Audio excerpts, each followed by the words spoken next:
Hello everyone, and welcome to another edition of the Gridiron Football Player of the Week show. This is week 12 edition, and we got ourselves a new co-host right here joining me in the seat.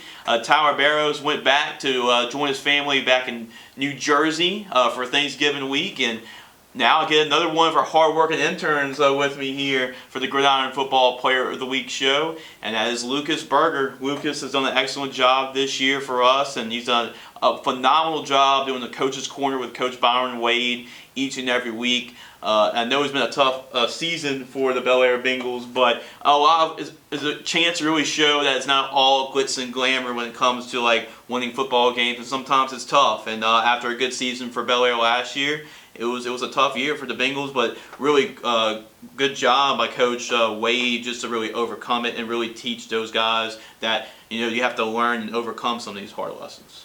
Yeah, no, for sure. And I learned a lot just being at Bel Air this year too about how coaches and how people handle when times get tough. So I think even though that was a tough season to be covering the Bengals, it was a wonderful experience, and I honestly wouldn't trade it for a team that's making a run in the playoffs, because I think I learned a lot from that. With Bel Air now out of the playoffs, and he did a good job of covering the Bengals each and every game, talking about some of the positives of some individual performances, even though there were a couple of bright spots here. They got a couple wins this year for the Bengals and Coach Byron Wade's squad, but now since Bel Air is out of the playoffs, he'll actually get a chance to cover some of the other teams when he's available. And actually, 2 weeks ago, we went to cover a playoff game, and it was Alexandria and McKinley, and talk about that experience and covering that first round playoff game.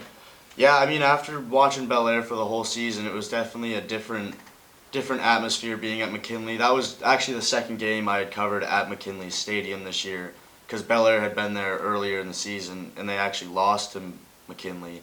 But then Alexandria came in and won 42-0 or something, yeah. And they were the away team, so they were a lower seed, and they still came in, and it was a different level of football being played at that point. Yeah, we talked about it on the bracket show, myself and Marcus, but it comes to show you that record's all not what it appears to be in high school football. Sometimes it's about strength of schedule, and Alexandria played a much tougher strength of schedule, and that actually helped Alexandria in that game against McKinley.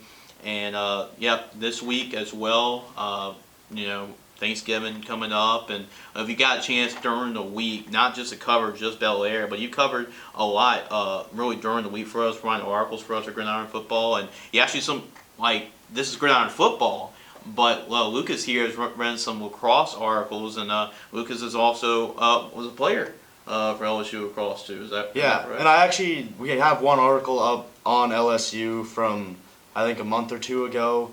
And I got to talk to some of my coaches personally and see how that correlated with everything else, just talking to high school football coaches. And it's cool to see it in both aspects, like being a player for one of the teams that one of those articles get puts up for. It's cool to see it. Yeah, it's cool to cover your own sport too. A lot about covering lacrosse, and Lucas does an excellent job of posting a lot of that content. You can find some lacrosse content in there at GridironFootballUSA.com, and like I said, Lucas does a good job. He helps us a lot with the Player of the Week videos that you see on Instagram and on Twitter.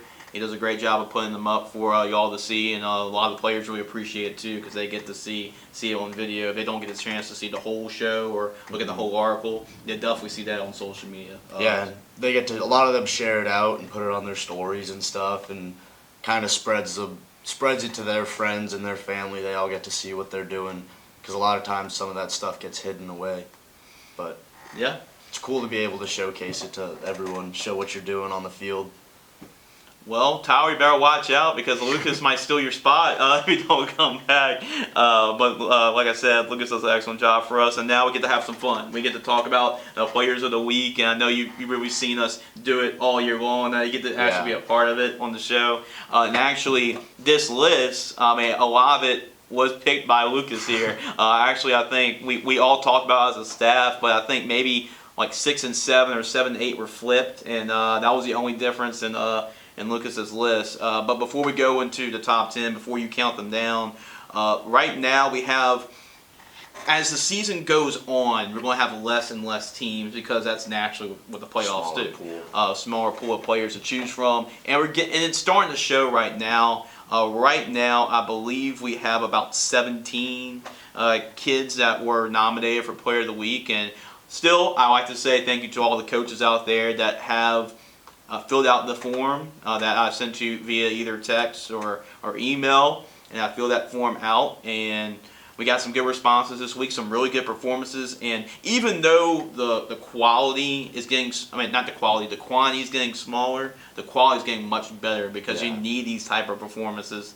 to win in advance and move on to the next round. And a lot of it is getting the player selections is becoming more about the game that they played and the difficulty of their schedule. So a lot of these selections, it doesn't necessarily have to do strictly to their stats like it did earlier in the season when the field is playing out.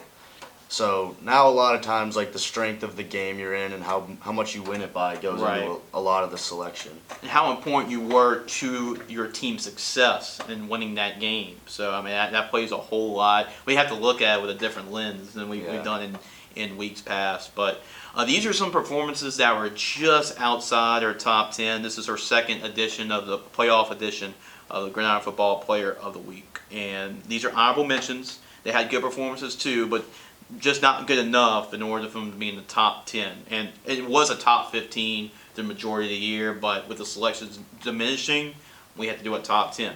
So here are our honorable mentions starting off. We're starting off with Chandler Wilson. Chandler Wilson was actually in our top 15 last week, and I actually got a chance to call one of his games at East Louisiana. And he is a great athlete. He can play as running back, receiver, DB, does a little bit of everything. Kind of like the glue of that offense for East Louisiana. It was tough going against, it was a tough matchup going against Logansport that has had a lot of success, has won a couple state championships. But, he made it respectable for East Louisiana, had 15 carries, 197 yards, a touchdown. And like I mentioned, I called his name a whole lot in that game against Episcopal earlier this year, and he had 10 solo tackles on defense. So doing a little bit on both ways of the ball. Yeah, and in a tough game to have stats like that, like the team only scored 16 points in that whole game, and he still had almost 200 yards rushing, 10 tackles, and a touchdown. Yeah. That's impressive to do in a game where your team is struggling. Right. He still played to the final whistle, and that's all you can really ask for. Glenn Brooks' DJ Carter was pretty impressive in a 42-21 win over Catholic Point Capee. Had 13 carries, 176 yards, and a touchdown. Also had the 25 yards receiving, too. And the thing about Glenn Brook right now, that longest winning streak in the state is continuing right now as they currently have it. And with a win over Catholic Point Capee, that winning streak is continuing to march on. So next we have Letcher's running back, Trenton Cheney. And this is a game with St. Martinville and Letcher that whoever came out of this one, they're probably the favorite in that bracket to win the state championship. So this was a huge early round game between two really good offenses. And we talk a whole lot about their quarterback. You've probably seen him, Dwayne Winfield, a lot for Letcher. But it's a different player for Letcher this week that really rose to the occasion in a huge game. And that was their running back, Trenton Cheney. He had 10 carries for 230 yards. Pretty impressive. I think that's like 23 yards per carry.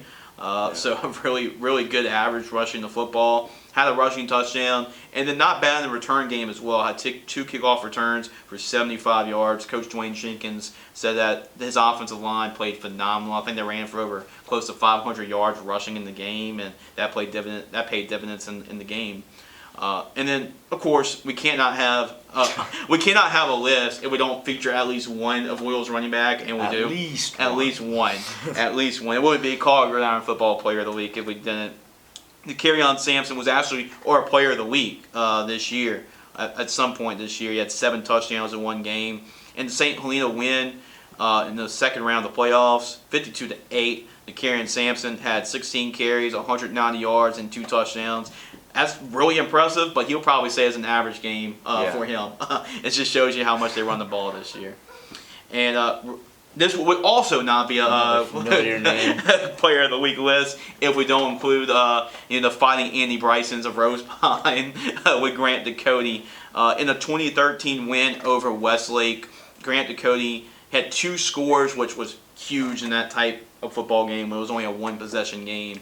20 carries for 121 yards and a touchdown. Also threw a 29-yard touchdown pass too. So he can throw the ball a little bit. We talk about him running the football a whole lot, but yeah, he's a guy that can do pretty much it all. And he's got the versatility. Yeah, versatility. Will's versatility. Yeah, Will's versatility. Like that's the key part of Will Lamphere. Is always versatility with him. So we had versatile players on top of our list. Is because Will's like, he's got the versatility. He has to be number one. But huge shout out to Will Lamphere as well. And speaking of Will Lamphere, I know he's covered the Scotlandville Hornets this year, and one of his players made honorable mention, and it was Cavante Milligan. Now, it came in a loss, but that was probably one of the most impressive losses in the playoffs right now, going up against Edna Carr, who you can make the argument is the best team in the entire state. And they lost 34-26. In the loss, Cavante really gave Edna Carr all they can handle, and he's a really good running back for the Hornets. 16 carries, 183 yards, and 2 touchdowns. That's a very tough offense to defend when you got that quarterback in Zay T-Set. You got Cavante Milligan. You got some receivers. Edna Carr's defense is really good, but, I mean, Scotlandville's offense and Milligan, they made it tough when Edna Carr kept it within an 8-point game, which is very impressive against a team like Edna Carr. Very impressive. And then we also have another of Royals running back. Why not? To round up the honorable mentions, Josh Williams in the 52-8 win had 16 carries, 145 yards, had one more touchdown in the carrying, 3 touchdowns, and also a 2-point conversion. So of Royals with Andy Boone, they have really the main 3 running backs that you'll hear about, plus another 1 or 2 more. But it's crazy that a running offense like this, I looked it up, they're actually the number 1 offense in the state as far as scoring wise, and when you try to keep the ball the entire game, I think that helps as far as like being top of the state. Well, Lucas, this is where you come in because now we get to talk about the top 10 performances, and we'll count down from number 10. And Lucas, who do we have starting off our top 10 performances of the week? At number 10, we have Luke Delafield from North DeSoto, quarterback. A quarterback to start off the list, and we've usually seen a lot of quarterbacks start off at number 10, but we just haven't seen the quantity after that, with quarterbacks this year, which has been weird because there's a lot of great quarterbacks in the state this year, especially this year in Louisiana. Luke Delafield's actually a freshman. He's only a 9th grader starting in the varsity level at North DeSoto, and they're having an incredible year. They're actually one of the favorites to go to the Dome in their bracket, and they beat a really good Cecilia football team. That was a really good team that they beat in the playoffs, 33-14. Actually, a lot of people said that could have gone either way with the way Cecilia's been playing, but North DeSoto and their freshman quarterback, who's going to be a stud. I can't imagine what he's going to look like when he's a senior. Yeah. It was 21-34, 288 yards, and 4 touchdowns. Proved to be pretty big in a 33-14 win. Yeah, went in and got his job done. But there was a case for him to be higher on this list with 4 touchdowns, but it's just hard with the productivity you see of some of the running backs and receivers in this state putting up similar numbers to that, which is tough, but still very, very impressive performance, almost 300 yards. So went in and got his job done against a team that was expected to play them well. Yeah, really, it really was, and it just comes to show you if that's like the benchmark of like number 10. Like, we weren't lying about the quality. Like, there's a lot of really good quality when it comes to the top 10. I mean, it just continues even to number 9. And why not, Lucas? Why not? Let's go back to the familiar place. We got a number 9, Carlos Bazart from Avoyelles. That's 3 of Royals running backs, and every week has either been like, okay, is it Carlos this week? Is it Josh this week? Is it DeCarian this week? It's been like different each and every week. Why not all of them? But why not all of them? I mean, in the playoffs, you're going to need all of them anyway. And Carlos Bazart, of the 3 of them, he is the bruiser. He's like over 240 pounds. And coach said that he's going to play on the defensive line in college. And he's running the football. He's a tank. And in the win over St. Helena, he had 31 carries. So, like, let's ride the big boy the entire time. 31 carries, 192 yards, and 2 touchdowns. Had 3 2-point conversions. So if you do the math there, that's 24 points accounted for Bazart. And then on defense, I mean, he had 6 tackles, 2 sacks, 3 tackles for a loss, and then also had a reception on offense. I mean, he was just a force he was just a force in that football game, and I guarantee you that St. Helena knew who Carlos Bazar was after that football game. They'll remember his name for sure.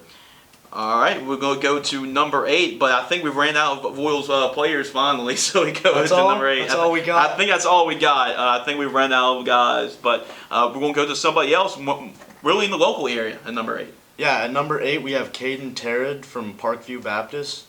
The running back, really the Parkview Baptist, I mean, as far as what we heard from him this year, it's really been Micah Johnson a lot this year. He's committed to ULL for the Raging Cajuns, and he's played tight end and linebacker. But we get a running back for Parkview Baptist submitted by Coach Stefan LaForce. And this was a game, like a flip-a-coin game with North Caddo. I think it was a 7 versus 10 playoff matchup. Yeah. And the game was at North Caddo, so North Caddo was like all the way pretty much up at the Arkansas border. So that's a long travel. And, I mean, Caden's like, he doesn't care. I mean, because he came fresh and ready to play. 24 carries, 258 yards, and 3 touchdowns in a busy day. And they needed it because it was a 5-point football game, and that made the difference. Super close. And obviously, he was a big part of their offense with 24 carries. They were feeding him all game. So that was a big part of what kept them in that game, 5-point game. So... Yeah, and the Parkview Baptist Eagles are now advancing to the quarterfinals. So that's where we're at this point in the season, quarterfinals week. And then we go to number 7, to another running back. Yeah, at number 7 we have Karen Rudd from North Vermilion. They beat Church Point 41-30 this week. North Vermilion is a team that can make a Cinderella run this year. They're in the 23 seed, and they've right now they're in the quarterfinals. Church Point, Lucas, they won 29 straight games in the regular season. This is a team that's been dominant in the regular season, and North Vermilion was not afraid of them, and certainly Kieran Rudd was not afraid of them either. 14 carries, 198 yards, and 3 touchdowns. So you're probably wondering, okay, why is he ahead of Caden here? Well, I think it's just because he had 10 less carries, scored just as much touchdowns, and was probably just as productive with 10 less carries in that football game. Yeah, and just like we said earlier, the game that they played in and where they are in the playoffs has a big part of our selection in the rankings, and it's a Cinderella story. They're making a run. You got to respect the players that are carrying them through that run. But yeah. But still, perspective for really both running backs. And then enough of the running backs. It's time to go back to the passing game. Yeah, at number 6 we have Cameron Eric from Denham Springs High. I think everybody knows about what happened in the final second of that football game. It's still mind-blowing of what happened with Benton. It looks like they had the game won. They take a knee. There's still 0.6 seconds on the clock. And Denham Springs kicks a field goal to win them the football game and just really grab defeat and turn into a victory in the last second. An unbelievable effort. But they probably wouldn't even get there if it wasn't for the receiver, Cameron Eric, with his performance.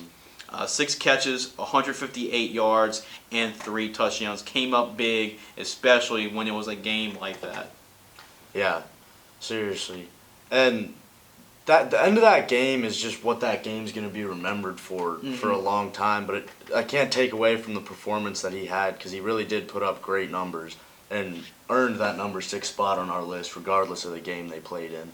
Yeah, I mean, half his catches went for 6. I mean, it's just like you just throw it up to him, and he makes big plays. And when you score 29 points, that's like 18 points right there. So I mean, that played a huge part. I mean, especially when it was a 1-point victory. I mean, that's why he's as high as number 6, because you have to consider that as far as what he meant to the team, and especially in this playoff format, because it's now or never. Yeah. So that's why performances like this get higher up the list, because of how much that performance meant to the team in order to win.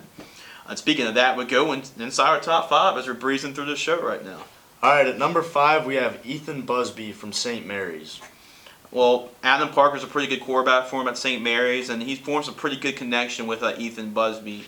Ethan had about 5 catches in the football game for 223 yards and 3 touchdowns. And Wow, I mean that is pretty good numbers in a 45-0 win over Hanson Memorial. I mean, I'm not really good at math, but if you have 5 catches and 200 for 25 yards, 223 yards, and score 3 touchdowns. Yeah.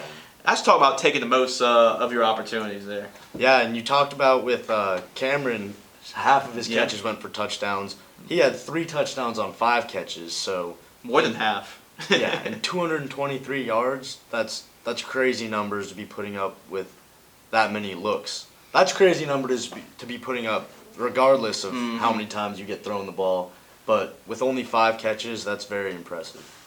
Really impressive, and that's, even though it wasn't as dramatic as them Springs victory over Benton, it was a 45-0 shutout. Still, you can't ignore a performance like that. I mean, 5 catches, 223 yards, 3 touchdowns. You single-handedly dominated the football game. Yeah. Speaking of other guys that single-handedly dominated football games, we continue to go up the list. Yeah, at number 4, we have Kelby Hypolite from Byrd High School. Just like Kieran Rudd from North Vermilion, Bridge is having a Cinderella run. I mean, me and Marcus did our playoff show, and Marcus told me that Bridge lost their last regular season game of the season to Livonia, and Livonia didn't even make the playoffs. And right now, all of a sudden, as like a 26 seed. I'm not sure exactly what the number is, but they won 2 playoff games as huge underdogs. They defeated Iota 33-18 this past week in the playoffs, and all of a sudden, they're in the quarterfinals as a big Cinderella team in that same bracket as North Vermilion. And Kelby Hypolite has been really a guy that Bridge has rode really this whole playoff run. He had 5 total touchdowns, 4 rushing, 1 passing, 312 yards by himself on offense, had 249 yards rushing, and then 64-yard run on 24 carries. Was completed he only threw 7 passes, was 5 for 7 for 79 yards. But it was what he did running the football, which was really impressive, for 249 yards and 4 touchdowns. Add the touchdown passing. Kelby Hypolite was a one-man wrecking crew. Yeah, it just goes to show that your team getting hot at the right time as you come into the playoffs is so important. You got to be able to forget some of the stuff that happened earlier in the regular season, and it helps to get hot when you have a quarterback that scores 5 touchdowns and has productivity like he did. You look at the Super Bowl. I mean, it's not always a team that's the best team the whole season. It's the team that's the hottest at the right point. And right now, Bridge is just looking pretty hot. Right? You look at the Bengals last year; it's a perfect example of it. Mm-hmm. They had a good regular season, but really got hot in the playoffs and ended up playing in a Super Bowl. Yeah. So yeah, you just never know. And we go to number 3. We're in the top 3, and we have to have a defensive guy on this list. We just have to, and we got one at number 3. Yeah, at number 3 we have Joni Martin from Karen Crow. This is a rematch. I actually was at this game earlier this year. It was a Thursday night game, Acadiana and Karen Crow. This was a game where both teams, they've won state championships before. This is like 2 highly respected teams that have won state championships, like I mentioned. And Joni Martin, the last time around these 2 teams played, Karen Crow went for 2 late in the football game, and Acadiana stuffed it. And Acadiana won the game. And this was really, I would say 3 weeks ago. This is like week 9 of the regular season. So it was recent. It wasn't early in the season. And both these 2 teams play again in the playoffs. And then I'm sure Karen Crow was really thinking about that football game a whole lot, and it showed. And Joni Martin he definitely was thinking about that football game because it showed in the stat sheet. 12 tackles, 7 solo, 5 assists, had 2 interceptions, and Acadiana doesn't throw the ball a lot. They're like a triple option team. He had 2 interceptions, and he had a fumble recovery for a 44-yard touchdown return. He single-handedly had forced 3 turnovers in that football game, and scored a touchdown on defense. And man, what a revenge-type performance for the Karen Crow Golden Bears, and it was the defense led by Joni Martin that set it off. Yeah, and to me what's really impressive about that is to stand out on defense, you have to be creating your own opportunities. When offensive players and running backs and quarterbacks get hot, it's easy for them to stay hot because your coach can keep calling your number and giving you the ball. But to have a dominant game like that on defense, he really did earn that number 3 spot because you have to put yourself in those situations to make plays every single play. There's nothing anybody can really do for you on that side of the ball except for test you. And they tested him, and it didn't go well. Yep, he made him pay for it. that's for certain. We go to number 2, and we like to say this year officially he's been our version of the bridesmaid this year of Gridiron Football's top players of the week, because every week he's like always like in our top 5, but just for whatever reason just can't get that number 1 performance. But we go to him at number 2. Yeah, at number 2 we have PJ Martin, and for me PJ is impressive because he's consistent. He's here every week. It seems like it's not like just one game he shows up and has this blowout performance, and the next week the defense knows it's coming and shuts him down. He is here every week, week in, week out, just continuing to perform and be consistent, which is huge for that De La Salle team. Yeah, I mean, he's really the offense, and if you look at it, De La Salle's had some really good running backs in years past. Just like right now, like Florida's one of their leading rushers this year is Montrell Johnson from Florida, and he's actually the all-time. Like he had like all the rushing records really in one season, and PJ Martin beat those records this year. And like in this game, he had it was really like a normal performance for him, and that's crazy that he's number 2, but it was like a normal performance for him. 11 carries, 165 yards, had 4 touchdowns off 11 carries. That's insane. Had a 52-yard run in the football game, averaged 15 yards a carry. It's crazy. Every time he touches the ball, you're guaranteed 15 yards. That's really unbelievable. And look at the other things, like Coach Jarrett sent me all these notes and nuggets. In that game, broke the school rushing record for one season. Like I mentioned with Montrell, he ran the football here. 2,043 yards rushing in the season. Has most yards rushing in the career with 3,516. Most touchdowns scored in the season with 29. Most in the career with 52. PJ Martin's probably made his case this year for us when we have a Gridiron Football Player of the Year show. He's made his case for it. Yeah. And that's the big 4 for running back records. To have yards in a season, touchdowns in a season, yards in a career, and touchdowns in a career. Like, there's nothing else you can really ask from your running back. So that came in a 53-7 win over Vanderbilt Catholic, which also sets up one of the biggest matchups in the state this week. And I think if he has a big-time performance this week, PJ's going to get that number 1 spot, because if he does it against LCA, which has won 4 straight state championships. So before losing last year. But if he has a standout performance against LCA, I just don't see who you're going to put over him next week. If he does indeed beat LCA, which is a juggernaut in the state, and he has a performance like that. Yeah. And the consistency almost has to come into it a little bit, the fact that he's here every week. Mm-hmm. Yeah. And you have to, think about it. Like, okay, this guy ran for 4 touchdowns, 11 carries, has all these records at De La Salle. Who's going to beat that? Yeah. Who is going to beat that performance at number 1? Well, you get to find out who is our number 1 performer of Week 12 in the playoffs, second round edition. It has to be a very special performance, and indeed it was. Yeah, at number 1 we have Lake Lambert from Byrd. Lake Lambert is a quarterback, has played a whole lot of football in his career at Byrd. I believe he helped lead the team to a state championship runner-up appearance a couple years ago. Has played a lot of football in his career, but this probably tops it as far as his best game ever. And this was actually one of the best games in the 118-year history of CE Byrd football. Unbelievable performance that he showed against a team that you saw this year, against Alexandria in the 49-10 win over the Trojans. Now they run a lot of options, so they run the football a whole lot. Mm-hmm. So it has to be a big time performance rushing the ball, and it was. 8 carries, 267 yards rushing, 5 touchdowns. It was the 6th best rushing performance all time from anybody He had a 97-yard rushing touchdown in the game. Talk about being exhausted after that run. I'm sure he was. Talk about getting exhausted on that run. 97-yard touchdown run. I think he needed his oxygen after that.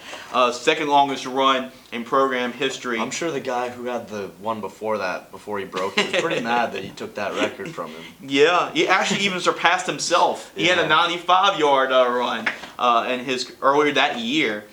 So I guess he's used to running for 90-yard plus touchdown runs. The first CE Byrd player to have 5 touchdowns in a game since Xavier Long back in 2011. What can you say about Lake Lambert's performance on the ground? Amazing. Yeah, very impressive. And a 97-yard run, you can look at some stat sheets and see 97 yards over the course of a game and be very happy with that performance. And he did that on one play. So just goes to show how taking advantage of teams.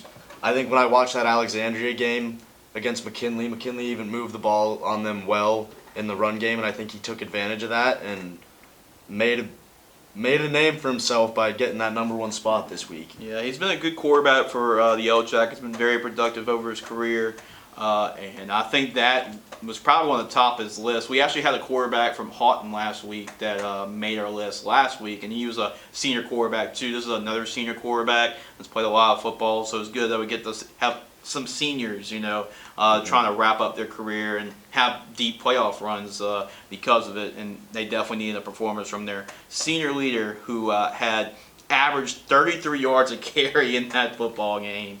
Unbelievable performance. And now the Yellow Jackets are in the quarterfinals too. So that tops the list. And Lake Lambert this week, we go back-to-back quarterbacks. I think the first time this year we've had back-to-back quarterbacks take our #1 spot, and it's in the playoffs. So we talk all about the running game this year, but maybe at the end it comes down to the guys that touch the football every single play, and it's the quarterbacks, and we noticed that the first 2 weeks of the playoffs. Yeah, so we opened up our top 10 with a freshman quarterback, and we closed it off with a senior quarterback. There you go. That's another good way to look at it. There's never a better time for the seniors to be stepping up than right now, because it's do or die at this moment in their careers. Yes, it is. And we'll have an interview, too, with Coach Ballou in Lake Lambert, too, as well, for our Road to the Dome show that we do every week. I'm sure we'll get a chance to talk to him about that big game he had in the win over Alexandria. And really, you got to really thank us, not only me, but Lucas here as well and our entire staff, because I think we all agreed that Lake was our #1 guy. And really, I'm going to ask you about your thoughts on this list, but I think you're going to agree, because I think you had only one was actually switched out in your original top 10. But what is your reaction to really this list, this top 10 list, and these performances this week? Like I said, it's the quality's. The quantity's not that big, but the quality sure is. Yeah, I think this is one of the weeks where we all met, all 4 of us, and there was the least confrontation. I think it was pretty agreeable on the performances. I think that was the easiest selection at #1 that we've had almost all year. It was hard taking it from PJ because of his consistency and the fact that he's always here, but that performance was it was standout compared to a lot of what we were looking at. And then I think we had a lot of consistency throughout the middle of it with 3 touchdowns from 2 receivers and 2 running backs. So any of those guys are very similar performances. So. Yeah, and we had a couple of Royals running backs on here. As always, we have at least 1 or 2. We had a couple receivers making their mark this week. Kelby Hippolyte's a quarterback that's kind of on this run right now where he's carrying the team, and we're getting a little bit of everything. We got the Royals running backs, we got some receivers, we got some Cinderella teams in here. We got the consistency of PJ Martin, and you always got to have Grant Ducote. Grant Ducote's always have to be here. Of course, Grant Ducote will be on this list, and they got a big game too against Manny. So if Grant Ducote has a big performance and a win and shocks Manny, then he may be #1. I mean, it just comes to show you that it's going to get tougher and tougher. And we're going to talk a lot about myself, Marcus, and Andy on the Road to the Dome show. But these matchups this week, they got some really good ones, and I'm looking forward to seeing what happens. But the signs of a really good football team, you know you're a really good football team if your team is practicing on Thanksgiving week. And right now, all these teams are practicing on Thanksgiving week. And already, Lucas, we're already in the quarterfinals. Yeah.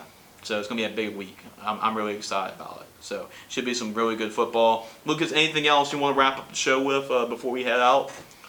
I'm just excited to see how these playoffs play out. I think this has been an interesting year in football across high school, college, professional. I think anything can happen. I'm just excited to see what happens in the rest of these playoffs and which one of these players are still going to be alive. Yeah. Is it going to be some of the guys who've been here all year? Is it going to be the P.J. Martins and the Grant Dakotes, or is it going to be some new faces up here in the weeks to come?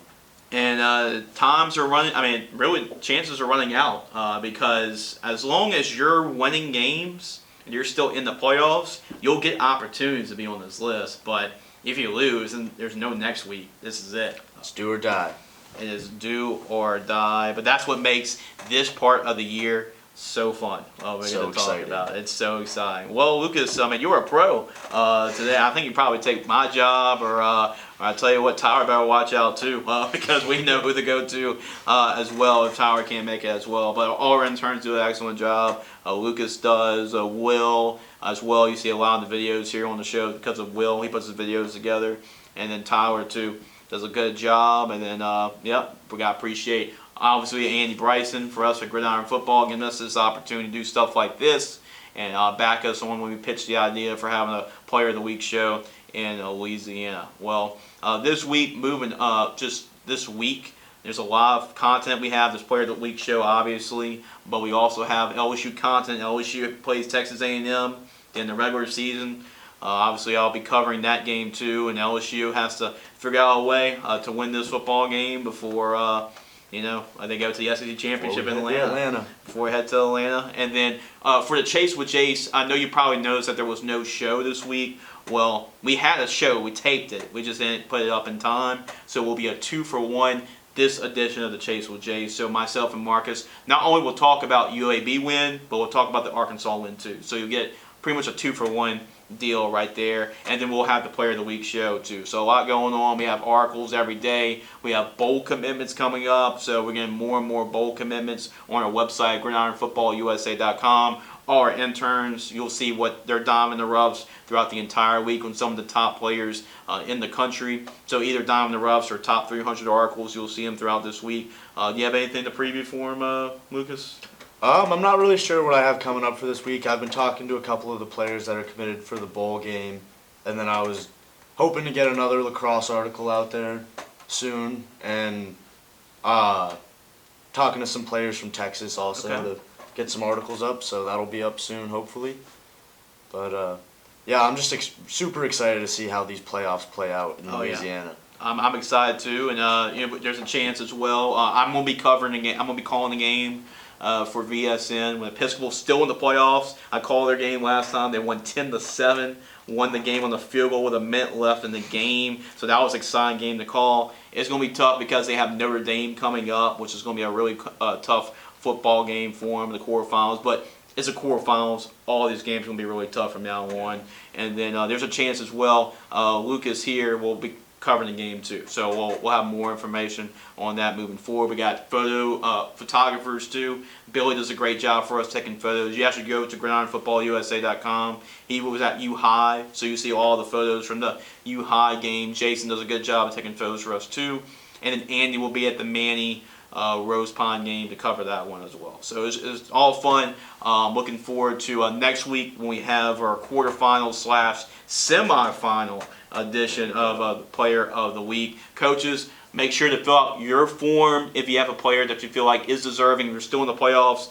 Even if you lose that week, I'm going to still send it to you because there might be a standout performance in that loss and might be deserving of Player of the Week. So even if you lose this week, still if you have a performer that did really good, send in that performance too because that's their last opportunity to do so if you do lose. But if you win, you'll still have more chances here at the Player of the Week. Lucas, it's been a pleasure. You handled this like a pro for the first time. You weren't a rookie out here, so you did an excellent job here today.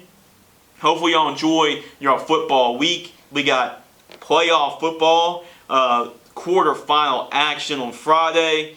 Rivalry week here on Saturday with like Michigan, Ohio State, and yeah, it's going to be really exciting. And NFL too, big time, as well as we're getting close to the second half, dwindling down the second half of the NFL regular season too. Well, for Lucas Berger, for myself, I'm Jace LeJeune. Hopefully y'all enjoyed the show of the Gridiron Football Top Player of the Week for Louisiana, Week 12. Second round edition, and we'll see y'all next week right here on Gridiron Football's Top Player of the Week. We hope you enjoy.